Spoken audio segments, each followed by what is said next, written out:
Now we review the film 65. Let's hope it's better than movie 43. Alrighty, ladies and gentlemen, I have just seen the film 65, which is basically pitch black with less people and dinosaurs. So I guess it would be pitch black bangs Jurassic Park and they have an illegitimate child that no one wants to talk about. Anyway, for every 1,000 subscribers I gotta purchase one of these bracelets from the company 4Ocean. 4Ocean pulls a pound of trash out of the ocean every time I do that. And of course, you know, if you comment, like, and subscribe, you'll be doing your part for a better world. Now, Adam Driver, good old Kylo Ren, has put down his wonky lightsaber, and he is now a stoic space pilot who is apparently an American because they have crappy health care and his child is sick, so he takes this mission that is very long but will pay him enough to be able to afford his child's health care. And of course, lo and behold, they crash. Okay? And he sits there going, well, I have nothing left to live for. And then, voila, there's like one survivor, and he's like, well, okay, something to live for. Now I've got to go save this person. And where have they crash landed? Well, they've crash landed on Earth 65 million years ago, and the actual day that the asteroid is coming to kill the dinosaurs. So, yeah.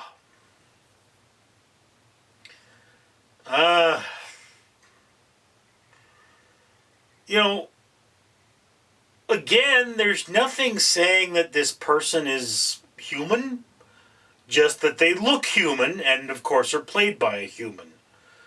But I honestly think that where this movie started was, well, you know, somebody said, we need a ticking clock. This is a writing device. Something that puts a deadline. We've got to get this done before this happens. So let's have the planet is hit by a meteor, okay? The planet's going to be hit by a meteor, and everybody's going to die, so they've got to get off the planet in time, all right? Makes sense. Then somebody said, you know, if we make it Earth, then we can have dinosaur toys. And it'd be easier to make the toys because dinosaurs, you know, just make them use existing molds, but, you know, alter them slightly. So let's do that. So they set it on Earth. And basically what you have here is a video game, all right? There is very little dialogue. Adam Driver and the little girl don't speak the same language. So, you know, he's got this sort of protect mission from, I think it was a Resident Evil game like that, where it's like you've got the character that really can't defend themselves, and they've got missions where there's things they have to do. And then, you know, mostly, though, it's Adam Driver running around with a gun blasting things. And, you know, there are these sort of challenged moments where it's like, okay, no, we've got to get this done so that we can fight the dinosaurs off. If we don't get it done in time, they'll get us. So we got to do this, and then we've got to find the way through this. And it's a puzzle, and it's, you know, those sorts of things.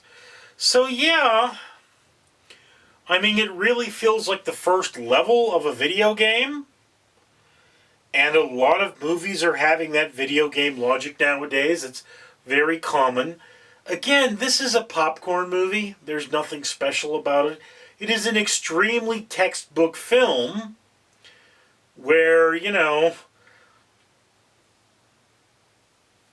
stuff happens and it's like, well, you know, these things that are kind of subtext should remain subtext. It's like the whole thing about the kid's parents, you know, they have a language gap, so how she even understands much of what's going on, we don't know. And it's like, yeah, there's a point where she's wondering where her parents are. But how would she even, I mean, they were on the spaceship, but she doesn't know what happened. She came out of cryo, so how does she know, anything there? Why wouldn't it just be, look, survive, worry about them later? They're either here or they're not.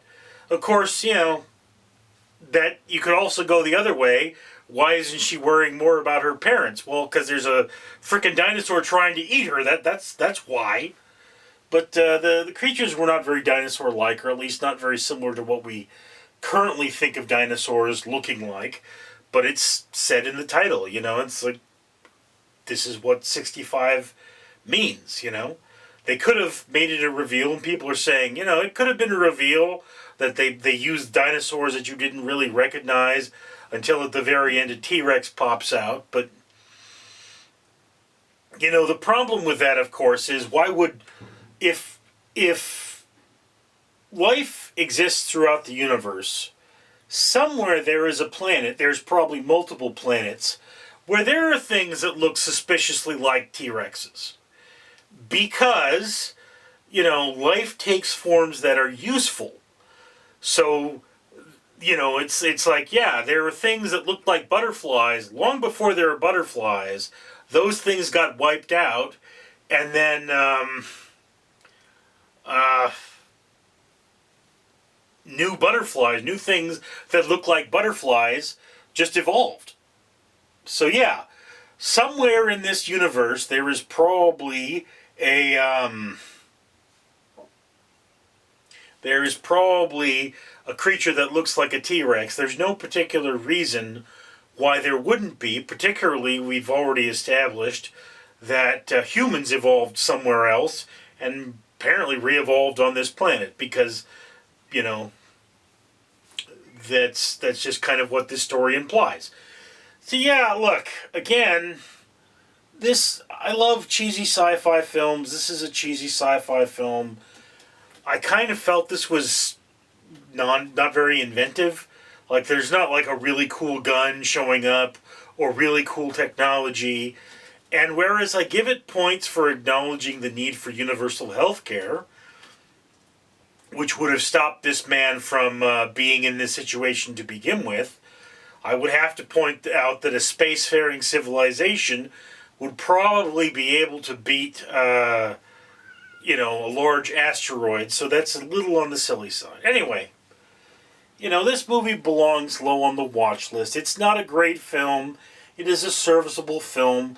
Most people will probably enjoy seeing Adam Driver fight off dinosaurs. There are moments of tension, and it's visually well made. It's just, nothing special to me. Anyway, that's just my opinion. I'd love to hear yours down in the comments below. I'm Richard. Hi, folks. It's me, Barry, again. That's right, the strawberry poison dart frog adopted by Random Street Theater from the World Wildlife Fund. And I'm here to remind you that for every 1,000 subscribers, this channel buys one of these necklaces I have on, which are bracelets for humans. That's from the company 4Ocean. And they pull a pound of trash out of the ocean every time this channel does that.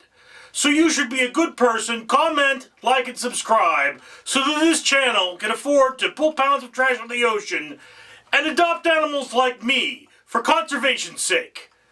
I'm Barry.